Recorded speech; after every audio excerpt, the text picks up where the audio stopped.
ఓటమి భయంతో ఆరోపణలు చేసేటటువంటి కార్యక్రమం.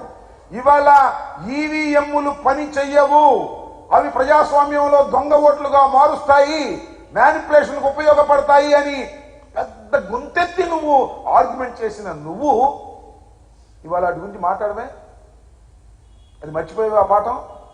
ఇవాళ వెళ్ళి మా మీద మాట్లాడతావో నాకు అర్థం కాలేదు. అంతేకాదు, లాస్ట్ ఎలక్షన్స్లో గుర్తుందో లేదో మీకు, సెంట్రల్ ఎలక్షన్ కమిషన్ దగ్గరికి వెళ్ళి సెక్రటేరియట్లో బహుశా ద్వివేదినో త్రివేదినో ఉన్నాడు, వెళ్ళి డైరెక్ట్గా బెదిరించాడు ఎలక్షన్స్లో. ఆయన వెళ్ళి ముఖ్యమంత్రి స్థానంలో తాత్కాలిక ముఖ్యమంత్రిగా ఉన్నటువంటి నారా చంద్రబాబు నాయుడు గారు వెళ్ళి ఆయన బెదిరించే కార్యక్రమం చేశారు. ఆఫీస్కి వెళ్ళాడు డైరెక్ట్గా, సింగిల్గా లైవ్ తీసుకెళ్ళి. ఆంధ్రజ్యోతి, ఈనాడు మొత్తం లైవ్ అన్ని వెళ్ళిపోయి బెదిరించే కార్యక్రమం చేశాడు. ఓటమి భయం వచ్చినప్పుడు చంద్రబాబు నాయుడు గారు ఇలాంటి వేషాలన్నీ వేయటం అనేది కొత్త ఏమీ కాదు అనే విషయాన్ని ప్రజలు తెలుసుకోవాలని మనం చేస్తున్నాం. చిత్రం ఏంటంటే శ్రీదేవితో వెళ్తే వెళ్ళాడు. ఎందుకంటే ఆమె పార్టీలో, మా పార్టీలో గెలిచిన ఆయనకి ఓటేసింది, క్యాష్ కొట్టి తీసుకుంది. ఇప్పుడు ఆయన అమ్మటే తెలుగుదేశం ఊరేగింపులో తిరుగుతుంది అనుకో, అది వేరే విషయం. ఈయన వెళ్ళాడు. ఎవరైనా పవన్ కళ్యాణ్ పొత్తులు వాళ్ళందరూ రావాల్సిన అవసరం లేదు, ఎవరి పార్టీ వాళ్ళు వెళ్ళొచ్చు. కానీ ఈయన వెళ్ళిపోయాడు ఆయన అమ్మట. నాకు అర్థం కాల, బహుశా గుర్తింపు లేని రాజకీయ పార్టీ కదా ఏది పవన్ కళ్యాణ్ గారి జనసేనకు, దానికి గుర్తింపు లేదు, దానికి ఇంటర్వ్యూ దొరకదు. అందువల్ల చంద్రబాబు నాయుడు గారు చెంచగా వెళ్ళాడు. నేను అడుగుతా ఉన్నా, పవన్ కళ్యాణ్ గారు ఎందుకయ్యా మళ్ళీ నీ గ్లాసు గుర్తు, ఆ సైకిల్తోనే పోటీ చేయలేదు, ఎందుకు వచ్చింది కూడా ఇదంతా విలీనం చేసేయి, కొట్టేయి, దెబ్బ మీద దెబ్బ. ఏమైంది? కొద్దిగా క్యాష్ కొద్దిగా ఎక్కువ అడుగు సరిపోద్ది, దేవుని దానిలో మేము విలీనం చేస్తామండి, సైకిల్ గుర్తు మీద మేము పోటీ చేస్తాం, కాస్త కొద్దిగా ఇంకొద్దిగా ప్యాకేజీ పెంచండి అని అడుగు. ఆయన కూడా రెడీగా ఉన్నాడు, పాప సొమ్ము సంపాదించినంత రెడీగా ఉన్నాడు. అవి కూడా నీకు ఇచ్చేసి ఏకంగా దీనిలో తీసుకువెళ్ళేటటువంటి కార్యక్రమం చేస్తాడు, గుర్తుపెట్టుకోమని కూడా ఈ సందర్భంగా మనం చేస్తున్నాం. చంద్రబాబు నాయుడు గారు చాలా దుర్మార్గమైన రాజకీయాలు చేయటంలో నిష్ణాతుడు. చెప్పిన మాట చెప్పుకోకుండా మోసం చేసే కార్యక్రమాలు చేస్తున్నాడు. విచ్చలవిడిగా దానికి తోడు తానా తందానా అనే పత్రికలు బయలుదేరాయి.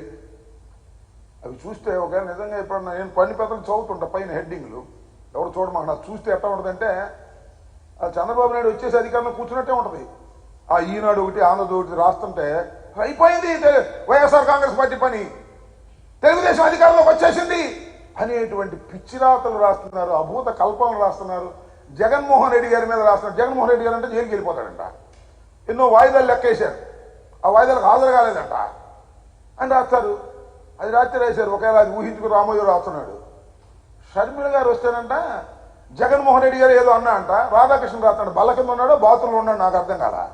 ఎందుకంటే ఈ పిచ్చి మీకు, మీరు ఎన్ని చేసినా, ఎన్ని దుష్టాగ పన్నాగాలు చేసినా తిరిగి మళ్ళా ఈ రాష్ట్రంలో వైఎస్ జగన్మోహన్ రెడ్డి ముఖ్యమంత్రి.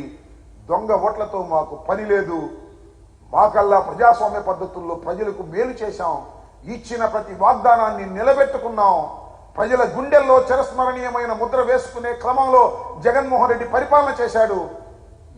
ఈ నెల నుంచి 3,000 రూపాయల పెన్షన్ ఇస్తున్నాం, ఇచ్చిన మాట నిలబెట్టుకున్నాం. అందువల్ల మేము మళ్ళా తిరిగి అధికారంలోకి రాబోతున్నాం. ఇది ఎవరిని అడిగినా చెప్తారు, ఏ సర్వేని అడిగినా చెప్తారు. ఇవాళ మీరు ఎలక్షన్ కమిషన్ వచ్చింది కదా అని చెప్పేసి పుత్రుడు దత్త తండ్రి ఇద్దరు వెళ్ళి అక్కడ ఏదో రిప్రజెంట్ చేసి అసలు విషయాలు వదిలేసి ఏదో కొత్త విషయాలు మాట్లాడి మమ్మల్ని బదనాం చేయాలనే ప్రయత్నం చేస్తున్నారు. ఇది దుర్మార్గమైనటువంటి ప్రయత్నం. పొత్తులు పెట్టుకుంటే పెట్టుకున్నారు, కలిసి తిరిగితే తిరిగారు, మాకేం అభ్యంతరం లేదు. అసలు సీట్లు పంచుకునే కార్యక్రమాలు ఏంటో ఇంతవరకు మీకు తేలలేదు. జగన్మోహన్ రెడ్డి గారు నేను మనవి చేస్తున్నా, ఎక్కడ ఏ విధంగా టీంను సెట్ చేయాలి. జగన్మోహన్ రెడ్డి గారి team 175 plus 25 team is ready. Team రెడీగా పోతా ఉంది. త్వరలో టీంను ప్రకటించబోతా ఉన్నారు. దానిలో అంటే ఆయన్ని మార్చారండి, ఈయన మీకేంటి బాధ? ఎవరిని మార్చితే మీకేంటి బాధ? ఏమయ్యా చంద్రబాబు, మేము ఎవరిని మార్చితే మీకేంటి బాధ? మా పార్టీలో మేము మార్చుకుంటాం, సమయాన్ని బట్టి మార్చుకుంటాం, వాళ్ళతో సర్దుకుని మేము టీం రెడీ చేసుకొని సిద్ధమవుతున్నాం. దానికి నువ్వేంటి ఆయన మార్చారే ఏంటో బాధ ముసలి కన్నీ, ఈయన మార్చలేదే ఏందో నువ్వు చెప్పినట్టు మార్చాలి. నువ్వు నాకు అర్థం కాలేదు. నీ పార్టీలో నీ సంగతి చూడు. చాలా చిత్రం ఏంటంటే మీ అందరికీ మనవి చేస్తా, ఈయన